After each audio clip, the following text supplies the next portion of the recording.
ಕೋರ್ಟ್ನಲ್ಲಿ ಪವಿತ್ರ ಗೌಡ ಭುಜ ತಟ್ಟಿ ದರ್ಶನ್ ಸಂತೈಸಿದ್ದಾರೆ. ಕೋರ್ಟ್ನಲ್ಲಿ ಮುಖಾಮುಖಿಯಾಗಿದ್ದಾರೆ ದರ್ಶನ್ ಮತ್ತು ಪವಿತ್ರ ಗೌಡ. ಈ ಸಂದರ್ಭದಲ್ಲಿ ಪವಿತ್ರ ಗೌಡ ಅವರ ಭುಜ ತಟ್ಟಿ ದರ್ಶನ್ ಅವರನ್ನ ಸಂತೈಸಿದ್ದಾರೆ. ಭೇಟಿಯಾಗಿರಲಿಲ್ಲ ಅನ್ಸುತ್ತೆ ಇದುವರೆಗೂ. ಕೋರ್ಟ್ನಲ್ಲಿ ಪವಿತ್ರ ಗೌಡ ಅವರ ಭುಜ ತಟ್ಟಿ ಇವತ್ತು ದರ್ಶನ್ ಅವರನ್ನ ಸಂತೈಸಿದ್ದಾರೆ. ಯಾಕಂದ್ರೆ ಪವಿತ್ರ ಗೌಡ ಪರಪ್ಪನ ಅಗ್ರಹಾರ ಜೈಲಲ್ಲಿದ್ರು. ದರ್ಶನ್ ರನ್ನ ಬಳ್ಳಾರಿಯ ಕೇಂದ್ರ ಕಾರಾಗೃಹಕ್ಕೆ ಶಿಫ್ಟ್ ಮಾಡಲಾಗಿತ್ತು. ಡೀಟೇಲ್ಸ್ ಕೊಡ್ತಾರೆ ಸಂದೇಶ್. ದರ್ಶನ್ ಮತ್ತೆ ಪವಿತ್ರ ಗೌಡ ಕೋರ್ಟ್ ಆವರಣದಲ್ಲಿ ಮುಖಾಮುಖಿಯಾದ್ರ, ಮಾತುಗಳೇನಾದ್ರೂ ಇಬ್ಬರ ನಡುವೆ ಬದಲಾದ್ವಾ? ಹೇಗಿತ್ತು? ದರ್ಶನ್ ಅವರನ್ನ ಮಾತನಾಡಿಸಿದ್ರ? ವಿಜಯ್, ಮೊದಲಿಗೆ ದರ್ಶನ್ ಅವರು ಕೋರ್ಟ್ ಹಾಲ್ಗೆ ಬಂದಂತ ಸಂದರ್ಭದಲ್ಲಿ ಯಾರನ್ನೂ ಕೂಡ ಮಾತನಾಡಿಸ್ಲಿಲ್ಲ. ಅಂದ್ರೆ ಅವರ ಪರ ವಕೀಲರ ಜೊತೆ ಒಂದ್ ನಿಮಿಷಗಳ ಕಾಲ ಮಾತನಾಡಿದ್ರು. ಅದಾದ ನಂತರ ಯಾವಾಗ ಪವಿತ್ರ ಗೌಡ ಹಾಗೆ ದರ್ಶನ್ ಅವರು ಮುಖಾಮುಖಿ ಆದ್ರು, ಆ ಸಂದರ್ಭದಲ್ಲಿ ಅವರನ್ನ ಭುಜ ತಟ್ಟಿ ಮಾತನಾಡಿಸುವಂತ ಕೆಲಸವನ್ನ ಮಾಡಿದ್ರು. ಅಲ್ಲೂ ಕೂಡ ಒಂದು 30 ರಿಂದ 40 ಸೆಕೆಂಡ್ಗಳ ಕಾಲ ಮಾತನಾಡಿ ಅದಾದ ನಂತರ ದರ್ಶನ್ ಅವರು ನ್ಯಾಯಾಧೀಶರ ಮುಂದೆ ಹಾಜರಾಗ್ತಾರೆ. ಅಂದ್ರೆ ಆರೋಪಿಗಳೆಲ್ಲರ ಹಾಜರಾತಿಯನ್ನ ಕೂಡ ಕೂಗ್ತಾರೆ. ಒಬ್ಬೊಬ್ಬರ ಹೆಸರನ್ನ ಕೂಗಿ ನ್ಯಾಯಾಧೀಶರ ಮುಂದೆ ಹಾಜರಾತಿಯನ್ನ ತೋರಿಸ್ಬೇಕಾಗುತ್ತೆ. ಈ ಹಾಜರಾತಿ ಸಂದರ್ಭದಲ್ಲಿ ಪವಿತ್ರ ಗೌಡ ದರ್ಶನ್ ಅವರು ಕೂಡ ಮುಖಾಮುಖಿ ಆಗ್ತಾರೆ. ಆ ಸಂದರ್ಭದಲ್ಲಿ ಭುಜ ತಟ್ಟಿ ಅವರನ್ನ ಮಾತನಾಡಿಸುವಂತ ಕೆಲಸವನ್ನ ದರ್ಶನ್ ಅವರು ಮಾಡ್ತಾರೆ. ಅಂದ್ರೆ ಎಲ್ಲೊಂದ್ ಕಡೆ ಇಲ್ಲಿ ಕೋರ್ಟ್ ಹಾಲ್ ನಲ್ಲಿ ನಡೆದಂತ ಒಂದು ಕಂಪ್ಲೀಟ್ ಅಂದ್ರೆ ಅವರಿಬ್ಬರ ಮಾತುಕತೆಯನ್ನು ನೋಡ್ತಾ ಇದ್ರೆ, ಈ ಹಿಂದೆ ಅಂದ್ರೆ ಜಾಮೀನು ಪಡೆದ ನಂತರ ಎಲ್ಲೂ ಕೂಡ ಮಾತನಾಡಿರೋ ಹಾಗೆ ಕಾಣಿಸ್ತಾ ಇರಲಿಲ್ಲ.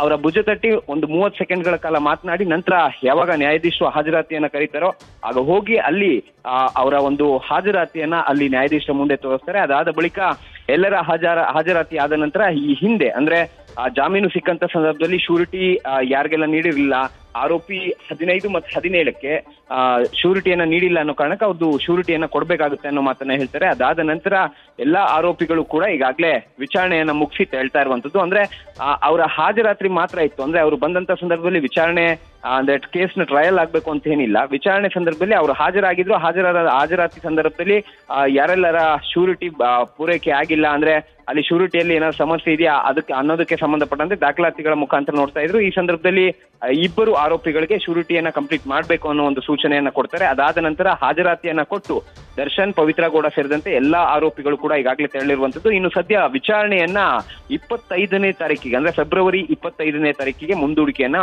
ನ್ಯಾಯಾಧೀಶರು ಮಾಡಿರುವಂತದ್ದು. ವಿಜಯ್, ಓಕೆ. ಜೊತೆಗೆ ಉಳಿದ ಯಾವೆಲ್ಲ ಆರೋಪಿಗಳು ಬಂದಿದ್ರು ಸಂದೇಶ್? ಎಲ್ಲರೂ ಪರಸ್ಪರ ಈ ರೀತಿ ಮಾತಾಡ್ಕೊಳ್ತಿದ್ರ, ಒಬ್ರನ್ನೊಬ್ರು ಮಾತನಾಡಿಸ್ತಿದ್ರ, ಹೇಗೆ? ಓಕೆ ಸಂದೇಶ್, ಮತ್ತೆ ಮಾತಾಡಿಸ್ತೀನಿ. ಈಗ ಕೋರ್ಟ್ ಆವರಣದಿಂದ ನೀವು ಗಮನಿಸ್ತಾ ಇದ್ದೀರಾ ನೇರ ದೃಶ್ಯಗಳು. ಕೋರ್ಟ್ ಮುಂಭಾಗದಲ್ಲಿ ದರ್ಶನ್ ಅವರು ಬಂದು ಮತ್ತೆ ಕಾರ್ ಹತ್ತಿ ಅಲ್ಲಿಂದ ಹೊರಡ್ತಾ ಇರುವಂಥ ನೇರ ದೃಶ್ಯಗಳಿದು.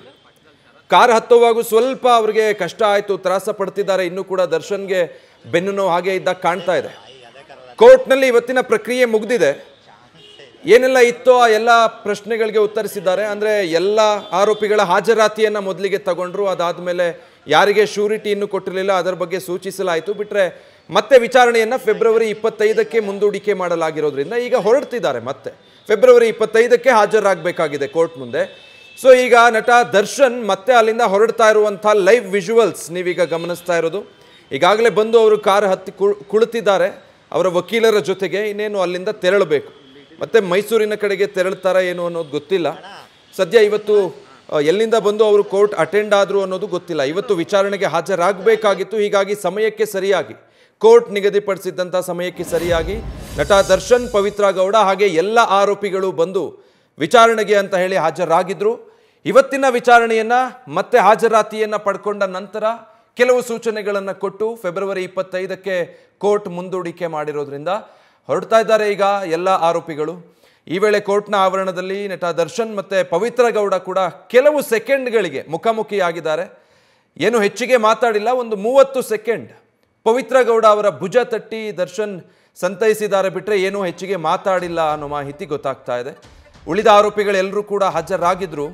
ಸುಧಾರಿಸ್ಕೊಳ್ಳೋದ್ರಲ್ಲೇ ಇರ್ತಾರೆ ಎಲ್ಲರೂ. ಯಾಕಂತ ಹೇಳಿದ್ರೆ ಇಷ್ಟು ದಿನಗಳ ಕಾಲ ಅವರು ನೋಡಿದಂಥ ದಿನಗಳಿದೆಯಲ್ಲ, ಅದಾದಮೇಲೆ ಬೇಲ್ ಮೇಲೆ ಹೊರಗೆ ಬಂದು ಈಗ ಸ್ವಲ್ಪ ರಿಲ್ಯಾಕ್ಸ್ ಆಗ್ತಿದ್ದ ಹಾಗೆ ಮತ್ತೆ ಕೋರ್ಟ್ ಕಡೆ ಬಂದಿದ್ದಾರೆ.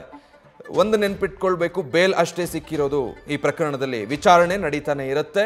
ಕೋರ್ಟ್ ಸೂಚಿಸಿರೋ ಹಾಗೆ ಆಗಾಗ ವಿಚಾರಣೆಗೆ ಹಾಜರಾಗಬೇಕು. ಈಗ ನಟ ದರ್ಶನ್ ಅವರ ಕಾರು ಅಲ್ಲಿಂದ ಹೊರಡ್ತಾ ಇರುವಂಥ ವಿಜುವಲ್ಸ್ ಗಮನಿಸ್ತಾ ಇದ್ದೀರಾ.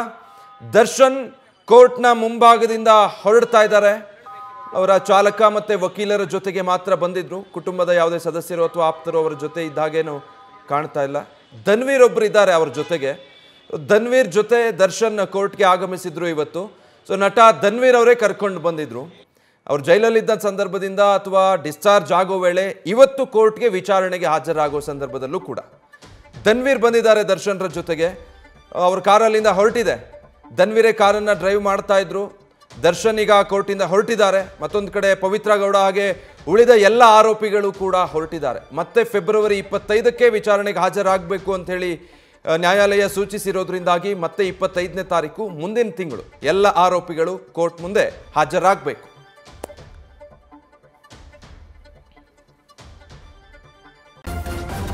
ನ್ಯೂಸ್ ಫಸ್ಟ್ ನಿರ್ಭೀತಿಯಿಂದ ನಿಮ್ಮ ಪರವಾಗಿ.